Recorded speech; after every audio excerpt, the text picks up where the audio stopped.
Yo, people, what's up? This is MalcolmXtreme, the content machine, coming at you with another movie review. The last movie I reviewed was Iron Lung. Today I'm going to be reviewing Obsession, which is really worth all the hype.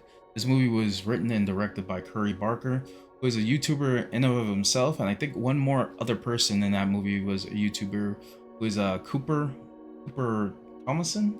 And yeah, I haven't seen Curry Barker's YouTube videos. When I did a little search about it, it looked like he made short films. I didn't really watch any of them, but I watched this, and it's really a gem of a movie. The plot revolves around this guy named Bear. He buys a one wish willow, which is like this little stick from a voodoo shop, and grants one wish, and he wishes for his crush Nikki to love him more than anyone in the world. And then everything around them just devolves completely. I really don't have a lot of negative things to say about this movie because I feel like this movie is well paced. The characters, you get invested into characters within the appropriate time frame. This movie doesn't suffer from character saturation. There's only like a handful of people you really have to know about, which is, I believe, Sarah, Nikki, Bear, and Ian, who is Bear's best friend. Those are the only people you're really associated with within the movie. There is a scene where they have other people around, but those people aren't really involved, and it doesn't overcrowd the movie. All the acting in this movie is great, especially the girl who plays Nikki, Indy Neveretti. That looks like that's what her name is. I might be pronouncing it wrong, but this girl, she has range, and she shows it within a very limited amount of time. And there's a lot of scenes. Every scene that involves her just drives like this very uncomfortability factor, especially when it's pretty much a spell, a curse that's brought upon her. And this is one of those movies where it's like the main character, Bear, he really isn't the good guy in it. There is some, there is some empathy to be had for him, especially in the beginning, as you find out he's dealing with a lot of issues. You know, he's someone who deals with anxiety. You know, he's taking a bunch of pills and stuff like that. So you can kind of empathize with him in the beginning, but I shit you not, I almost cried for him towards the end, but I couldn't, because something happens towards the end where it kind of reminds me a little bit of Barbarian, except, you know, one of the main characters in Barbarian, he was just a piece of shit throughout the whole movie, Justin Long. But with him, it's like you can kind of empathize with him, but gradually as the movie progresses, just all that empathy kind of dissipates. And there's a scene in the movie that's really brutal. It is so brutal. I think you could put an Asian joke in there somewhere, but it's so brutal that Nikki comes into the picture, and she tells him, like, this is what you wanted, this is all your fault, and stuff like that, which, like, towards the end, pretty much true, you know. And you know, this is one of those movies you could just talk about and have a dialogue about, and there's so many different angles you can, like, you can theorize with, whether it's about like male loneliness, depression. And I think one of the running themes in the movie, one of the main running themes in the movie, is just say what you mean, because it'll probably cost you a lot less trouble in the end. Just saying what you mean to the people around you when you get the chance to, instead of looking for like an easy way out. Because the quicker you explain yourself, or the quicker you disclose information to people at the right times, not the wrong times, then it'll save you a lot of trouble and heartache, and you can get results you want without like I said before, resulting to like an easy path, or just putting things off until it's too late. You know, that's one of the main things I think is in this movie. But as I said before, you can theorize a bunch of things, and like I said before, the acting was great. Indy Neveretti, excuse me, I keep on mixing up her name a little bit, but she has great range.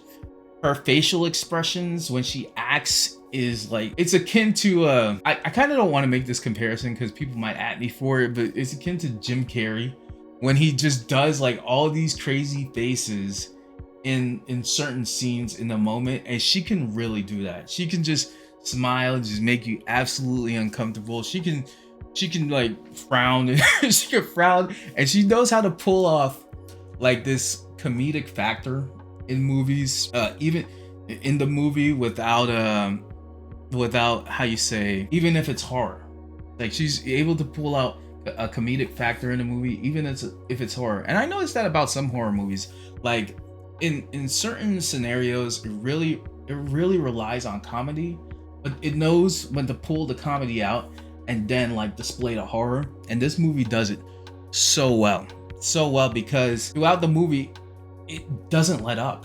It really, the movie doesn't let up. The beginning, is kind of slow, but when stuff happens, it happens, and it pushes into you, and then it pulls back enough to make you feel you're safe, and then it pushes some more and then it pulls back a little bit more to make you feel you're safe. And it does that over and over and over and over again in the movie, to where like I said, at the end, I almost I almost cried. I almost cried at the end for the main character, but I couldn't bring myself to do it. I couldn't bring myself to do it, because like I said before, like the main character, he's not exactly a good guy, but it keeps you on this emotional like roller coaster. And it's not everything that happens in the movie involving Nikki, it's not her fault. Oh man, like this movie was great. I definitely recommend it. And the soundtrack as well. Whoever made the soundtrack to this movie, every scene involving the soundtrack, because it feels the same a little bit, but there's different variations to the soundtrack throughout every scene in the movie. You kind of see that it's different, and every piece is unique. And I feel like every time you notice the soundtrack, it just fits with every scene in the movie, every scenario, everything is well. The soundtrack is so well crafted for this movie that, I looked up the soundtrack. I was listening to some of the tracks. I feel like the composer, Rock Burwell, he deserves an Oscar for he deserves an Oscar for best soundtrack or something for the soundtrack of this movie. It was great. It was great. I definitely recommend the experience. I'm not sure how long it's going to be in theaters since I saw it, because I saw it maybe a week or two ago.